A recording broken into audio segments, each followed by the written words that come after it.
बंदे ने छठे इमाम से पूछा, मौला अल्लाह ने मौत को जायका क्यों कहा है?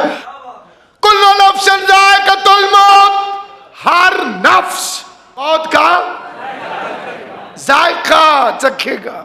तो ये जायका क्या होता है? ये मौत का जायके से क्या ताल्लुक है? तो मौत होती है, ये जायका क्यों बन गई? सामईन गिरामी कद्र, इतना बड़ा जुर्म है जिंदगी कि जिसका इख्तिताम सजाए मौत के सिवा कुछ नहीं।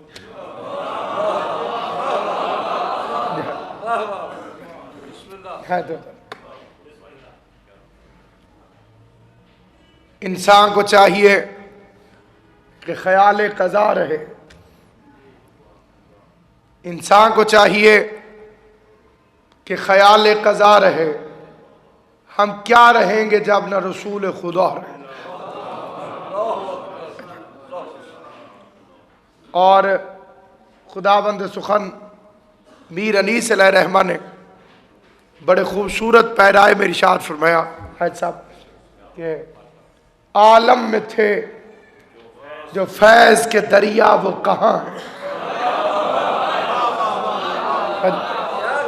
आलम में थे जो फैज़ के दरिया वो कहाँ हैं? हम सब से थे जो अरफा आला वो कहाँ हैं? और क्या मिसरा कहा है कि पैदा हुई जिनके लिए दुनिया वो कहाँ है? पैदा हुई जिनके लिए दुनिया वो कहाँ है? नूर खुदा से जो हुए पैदा वो कहाँ है? जो जिंदा है वो मौत की तकलीफ सहेगा, और जब अहमद मुरसल न रहे कौन रहे? कौन फरमा रहे? अब ये तय है कि मौत आनी, इससे कोई मुकरता नहीं। अलबत्ता भागते जरूर है, कराहत जरूर करते हैं। और इस फलसफे को भी मौला मुत्तकियान ने खोल दिया। फरमाया इंसान मौत से नहीं डरता। दुनिया के किसी आदमी के सामने शहनशाह मुअज्जम का यह आधा फिक्रा पढ़िए, वो नहीं मानेगा। आप एहतराम की वजह से चुप रहे कि मौला का फरमान है। दिल से अक्सर लोगों ने नहीं माना कि जी कैसे नहीं डरता मौत से। अब पूरा फरमान सुनिए। फरमाया इंसान मौत से नहीं डरता, अपने आमाल से डरता। अजब, खुदा आपको सलामत हो। जिस बच्चे ने होमवर्क किया हुआ हो उसके स्कूल जाने में, और जिसने न किया हो उसके जाने में फर्क है। इसलिए बहुत बड़े फलसफी का फिक्रा है, a man's affairs to death as a child to darkness.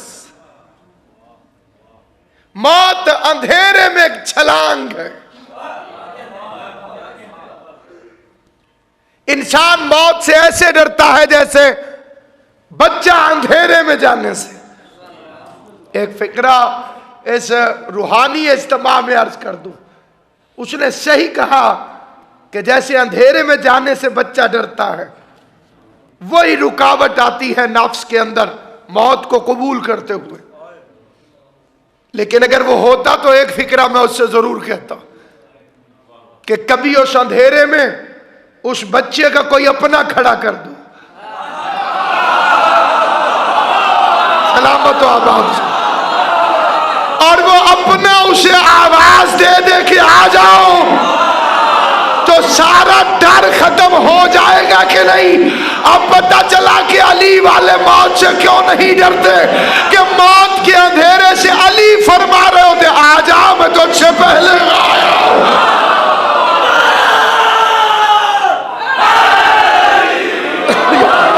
इमाम हुसैन जिंदगी कर खुदा बादशाह दे।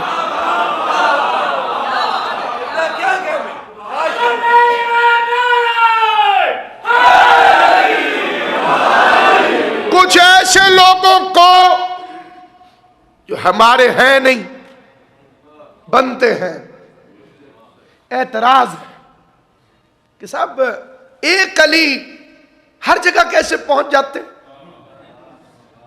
मैं कोई लंबी चौड़ी बहस नहीं करता। एतराज करने वाले ने बच्चों को कंफ्यूज करने के लिए कहा, एक कटक में मर रहा, एक लाहौर में मर रहा, एक कराची में, एक अमेरिका में, हर जगह अली कैसे पहुंचते। इसके जवाब के लिए यही फिक्रा काफी है कि तुम्हें मलकल मौत के पहुंचने पर तो कभी एतराज न हुआ।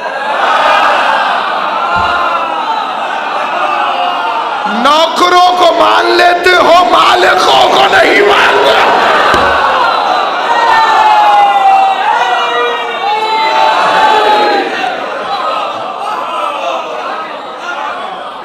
नौकरों को मान, मालिकों को नहीं मानते। इंसान की जिंदगी के 4 हिस्से हैं, बचपन, जवानी, बुढ़ापा, मौत। ये 4 हिस्सों पर मुश्तमिल है इंसान। पहले दौर का काम है रोना, दुआ के तरह। ये जो पहला होता है,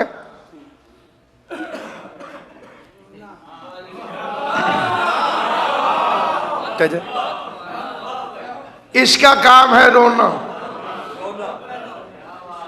ना जगह देखनी, ना मौका देखना।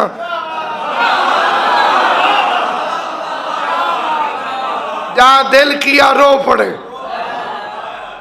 दूसरा है, इसका काम है जोश, जवानी।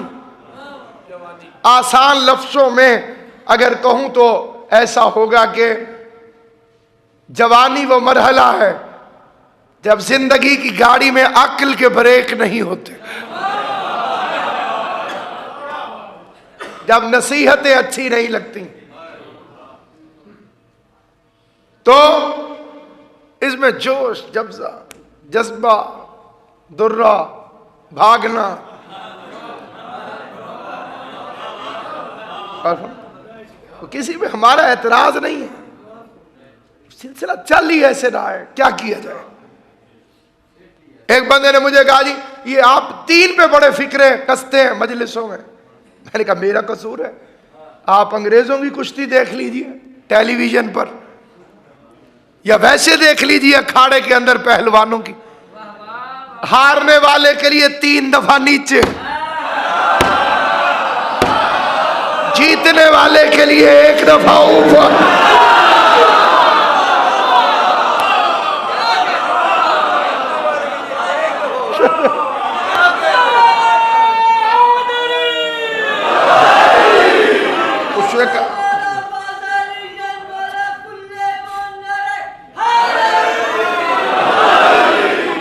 और ये पहलवानी जो है ये ईरान से चली है, तो शियों ने बनाई थी, तो इसीलिए आपने इतने इतने रखे।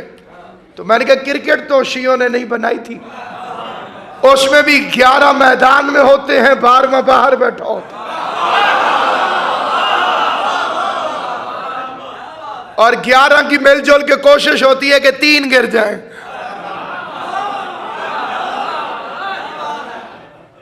जी विकटें गिन लीजिएगा, फिर बोलिएगा है या नहीं।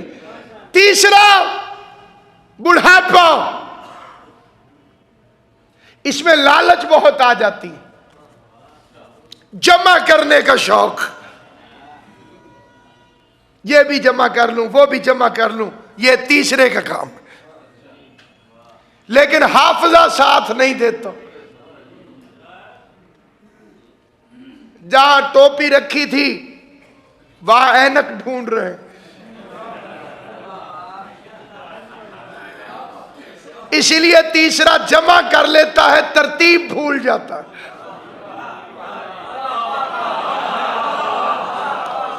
और चौथा है मौत। आज तक किसी ने पहले को हक न कहा। जबान से बोलिएगा, बात समझो। मिन्नत नहीं है। बात समझ आए तो बोलना, समझ ना आए तो बेशक चुप रहना। जहाँ बोलता वो है जिसकी आवाज अल्लाह और अली को अच्छी महसूस होती है। किसी ने आज तक पहले को हक न कहा। कोई नहीं कहता कि बचपन हक है, किसी ने नहीं कहा कि जवानी हक है, किसी ने नहीं कहा कि बुढ़ापा हक है। चौथे के लिए सब कहते हैं मौत हक है, मौत हक है। बोलो मौत हक है। और नबी ने फरमाया अल हक को मा अलीजन व अलीजन मा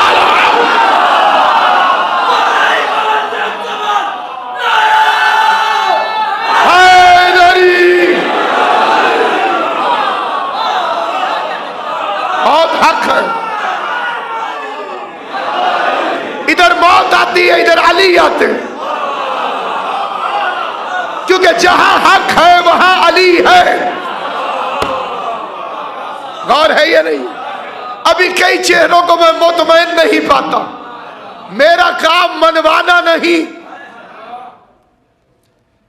अल्लाह ने हुजूर को भी नहीं कहा था कि मनवा दे। अल्लाह ने फरमाया खाली बल्लिग, पहुंचा दे। हमारा काम मनवाना नहीं, पहुंचाना है। कुल्लू नफ्सिन ज़ाइक़तुल मौत, कुल्लू नफ्सिन ज़ाइक़तुल मौत, कुल्लू नफ्सिन ज़ाइक़तुल मौत। हर नफ्स मौत का, ये तो मैं चाहता था कि ये लफ्ज आप सारे खुद कहें, मौत का जायका चखेगा। तो ये जायका क्या होता है? ये मौत का जायके से क्या ताल्लुक है? ये जायका आपकी जबान में भी इस्तेमाल होता है। टेस्ट, मजा, स्वाद, चखेगा, जायका। तो मौत होती है, ये जायका क्यों बन गई? बंदे ने छठे इमाम से पूछा मौला अल्लाह ने मौत को जायका क्यों कहा है? फरमाया कोई मशरिक में मरे या मगरिब में, आखिरी वक्त मेरे दादा अली को देखता है। और जब मोमिन अली को देखता है तो मौत शहद से ज्यादा मीठी हो जाती है।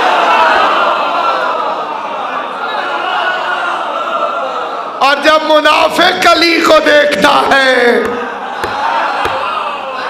तो मौत जहर से ज्यादा कड़वी हो जाती है। तो मौत अली वालों के लिए नेमत वाली होती है, अली के दुश्मनों के लिए अजाब वाली।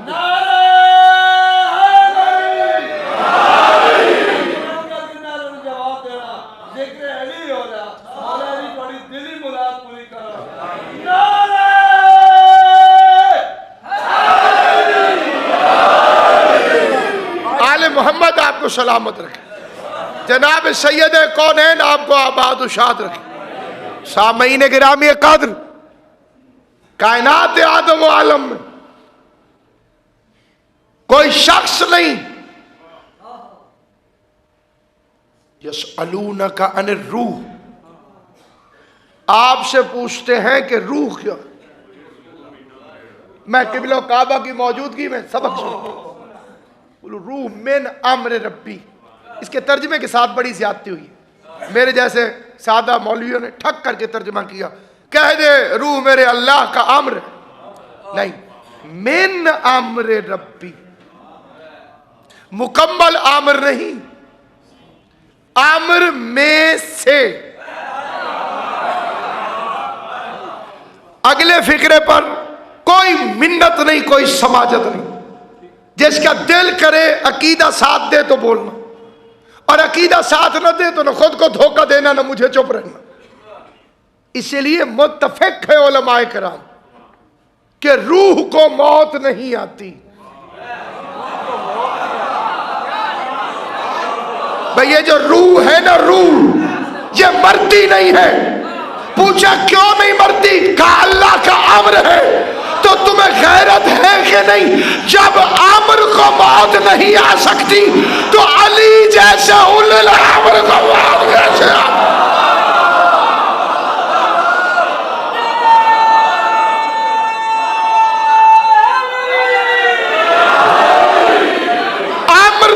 मुर्दा नहीं। उलिल अम्र को मौत कैसे आएगी? और फिर मौत आती है नफ्स को, जिसके पास उसका नफ्स होगा वो जायका मौत चखेगा। और अली ने अपना नफ्स हिजरत की रात रहमान को बेच दिया। सौदा कुरान में मौजूद है, रजिस्ट्री कुरान में मौजूद है। वह मिनन्नास में यशरी नफ्सा मर्दा, लोगों में एक ऐसा है कि जिसने अल्लाह की सारी मर्जियां लेकर अपने नफ्स को बेच दिया। तो मर्जियां अली के पास, नफ्स खुदा के पास। मैं अली को भी मुर्दा मान लेता अगर अली का नफ्स अली के पास होता। जब अली का नफ्स है ही रहमान के पास तो अली मुर्दा नहीं है। तो जब मुर्दा नहीं है तो अली जिंदा है, और जब अली जिंदा है तो या अली मदद कहना बिदअत कैसे होगा?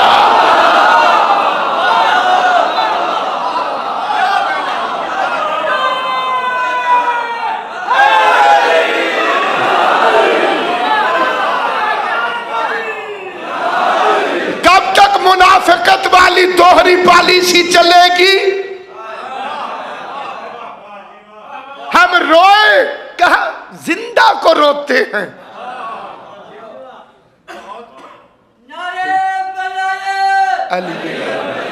भाई ये फिक्र आपने सुना है कि नहीं? जब हम रोए तो कहने लगे जिंदा को रोते।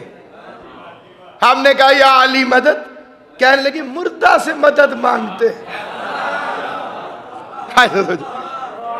पहले ये तो तय करो कि जिंदा समझते हो या मुर्दा समझते हो।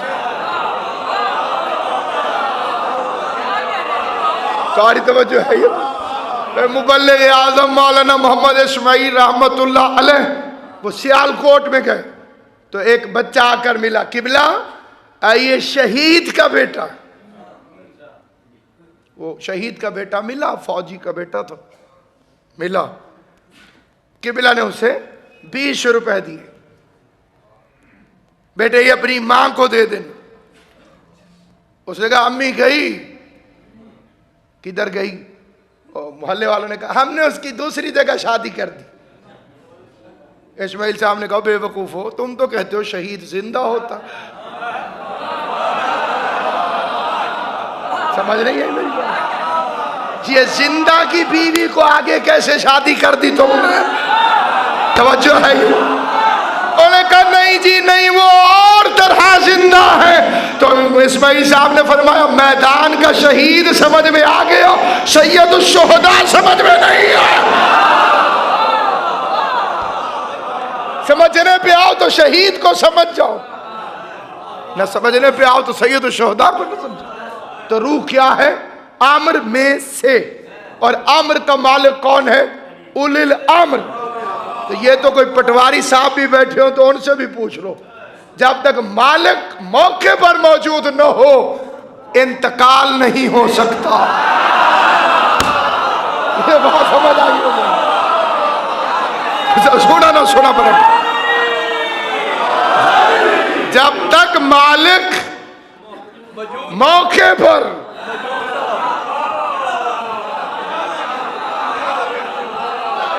मौजूद न हो इंतकाल नहीं हो सकता। कभी अली वाले हो तो मौत से ना डरना, लेकिन एक चीज से डरना और उसका नाम है कब्र। उसके लिए बड़ी शदीद तरीन रिवायतें। सरकार अल्लामा तशरीफ फरमाओ तो मैं ऐसे ही आपको कह जाता वहां भी कोई फिक्र फाका नहीं है, लेकिन मैं क्या करूं? मेरे 5वें इमाम ने फरमाया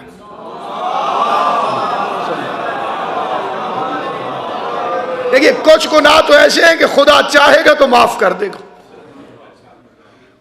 कुछ चीजें खुदा माफ नहीं करेगा। मसलन नमाज रोजा, नियत ठीक थी, मुनकर नहीं था, गफलत से ऊपर नीचे हो गए, मुमकिन है खुदा माफ कर दे, गारंटी नहीं। जो फैसला खुदा का है वो खुद कैसे कर सकता हूं? मुमकिन है, इम्कान है कि खुदा माफ कर दे। लेकिन जो बेवा का माल खा गया अब ये उसके आदिल के खिलाफ है कि यहां भी वो मुर्गे खाता रहे और जन्नत के खाने भी खुदा उसी को खिलाता रहे।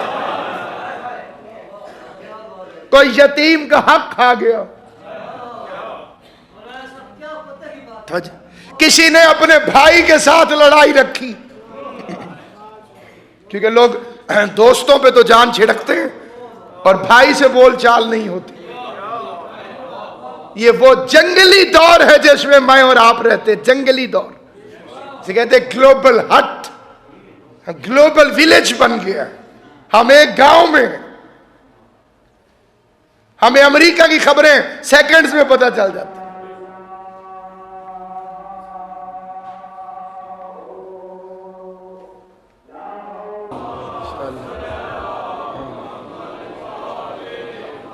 सारे जरा बेदार होके बुलंद आवाज से सलवात पढ़ लें मोहम्मद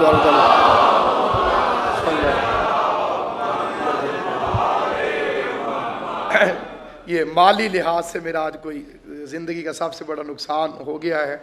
मैं जनाब सैयद कौनैन से आप हजरात के वसीले से मुल्तमिस हूँ कि शहजादी कौनैन अपने बच्चे का सदका जो मुनासिब समझती हैं वो गरीब के लिए मेहरबानी फरमाए। और मैं आप हजरात से इल्तमास करता हूँ कि 3 मरतबा सारे हजरात इन्ना लिल्लाहि व इन्ना इलैहि राजिऊन इसी नीयत से पढ़ लें ताकि खुदा बंदे खुद्दूस अगर उसकी वापसी का कोई उसकी जनाब में बेहतरी है तो वैसा फरमा दे। सारे हजरात 3 दफ़ा पढ़ इन्ना लिल्लाहि व इन्ना इलैहि राजिऊन, इन्ना लिल्लाहि व इन्ना इलैहि, इन्ना लिल्लाहि व इन्ना इलैहि। बस मैं इसीलिए यहाँ पर उसे ढूंढते ढूंढते ही यहाँ पर पहुँच गया कि मैं इस घर की नौकरी से कोताही न करूं। शहजादी कौनैन इसी नौकरी का सदका मेरी आपकी परेशानियों को मुश्किलात को दूर फरमाए इंशाअल्लाह। जनाब सैयद कौनैन उन्हीं पर भरोसा है, कंपनी की थी जी, उन्हीं की है जी, तेल भी वही डलवाते हैं, मालिक भी वही है, ये रख लेंगे तो दूसरी लेके दे देंगे जी। उस कई कीमती चीज़ें हैं, उसके लिए मैं परेशान हूँ थोड़ा सा, लेकिन बिल्कुल परेशान नहीं हूँ। मिंबर पे अर्ज़ कर रहा हूँ मालिक को मालिकन समझता हूँ, इमाम हुसैन की पाकीज़ा तय्यब ताहिर वालिद गिरामी को, और हर आमर की मालिक उन्हीं को समझता हूँ। तो सामईन गिरामी कद मैं बड़ा सोचता हूँ कि जब हर मरने वाले के पास अली आते हैं, हो नहीं सकता कि कोई दुनिया से जाए और आखिरी वक्त अली को न देखे। जब अली अपने प्यासे बच्चे हुसैन के पास आए होंगे करबला के मैदान में, अपने गरीब बच्चे के पास आए होंगे, कायनात में बड़ी दुनिया चली जाएगी और बड़ी दुनिया जाती रहेगी, लेकिन जो गुर्बत गरीब ज़हरा से मखसूस है।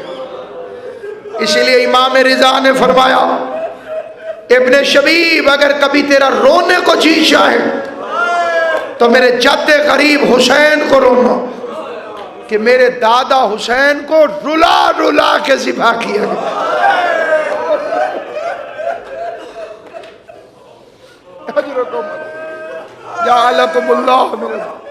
मेरे दादा हुसैन को रोना ना है, रोने वालों जैसी शक्ल बना लिया। जिंदगी में मेरी ये वसीयत नसीहत हमेशा याद रखना, जब भी जिक्र मसाइब हो और बिलखसूस गरीब ज़हरा हुसैन बेकश पनाह का तज़किरा हो तो चेहरे को ऐसे कर लिया करो जैसे तुम्हारे आइम्मा चाहते हैं। कभी ना सोचना कि हमारी शक्ल खराब हो जाएगी। तुम्हारे इमाम ने फरमाया हुसैन को ऐसे रोवो जैसे बूढ़ी माँ जवान बेटे की लाश भरे।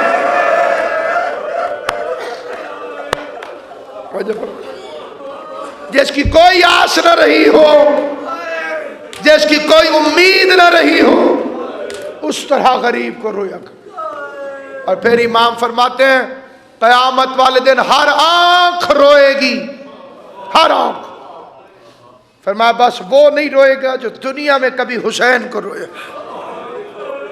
सरदार जावेद साहब, दुनिया में जो कभी इमाम हुसैन को किबला रो पड़ा, गरीब ज़हरा को रो पड़ा, वो आंख कभी नहीं रोएगी। उसे रोज इसे रुला रुला के ज़िबा किया गया। इमाम रिदा फरमाते मेरे दादा हुसैन को मिस्ले गोश्त फंद के ज़िबा कर दिया। आपको मालूम है कि जब कोई जानवर को ज़िबा कर रहा हो तो लोग चुप करके पास से गुजर जाते हैं। कोई पूछता नहीं कि क्यों शिफा कर रहे। टोलियों की टोलियां गुजर रही थी और कोई न पूछता था कि गरीब ज़हरा हुसैन का कसूर क्या। बड़ा अजीब फिक्रा जाकिरीन पढ़ते बाज कि 70 कदम पर बहन थी, 4 कदम पे बेटी। जो बेटी की मोहब्बत से वाकिफ हो तुमसे पूछता हूं, जो 4 कदमों तक पहुंच गई थी वो आगे क्यों नहीं आई? गलत है कि 4 कदमों पे खड़ी थी। अब एक लम्हे मेरी तरफ देखना और सादात व मोमिनीन मुझे माफ करना, 4 कदमों पे नहीं खड़ी थी बीबी सकीना, बस वहीं रुक गई थी जहां तक शेमर का हाथ पहुंचता था। अल्लाह तुम्हारी हाय कबूल करे। हुसैन की माँ हाय कहने वालों को दुनिया को कोई गम नहीं। कायनात की वाहिद बेटी है जिसने बाप को शिबा होते देखा है, और जो बाप को शिबा होते देखा तो फिर जब तक जिंदा रही शकीना की आंखें बंद न हुई, क्योंकि आंखें बंद करती थी तो बाबा शिबा होता नजर आता। इसीलिए एक दिन ज़ैनब आलिया ने पूछा था, शकीना जब तुझे यकीन हो गया था कि वो जालिम तेरे बाबा को शिफा कर देगा तो तू खड़ी होके देखती क्यों रही? तू वापस क्यों नहीं आ गई? रोक के दिए फूफी अम्मा, मैंने समझा था कि ये शिफा करके चला जाएगा, मैं बाबा का मुंह चूम लूंगी, मैं बाबा के वाला तेरा मातम कबूल करे। हुसैन की माँ तुम्हें कोई कम न दे सिवाय कब हुसैन। मैंने समझा था कि जब जालिम शिफा करके चला जाएगा तो मैं बाबा का मुंह चूम लूंगी, लेकिन वो शिफा करने के बाद खाली न गया, उसने अपने नजे साथ हुसैन के बालों में डाले, हाय करके रो हाय करके हुसैन के बालों में डाले।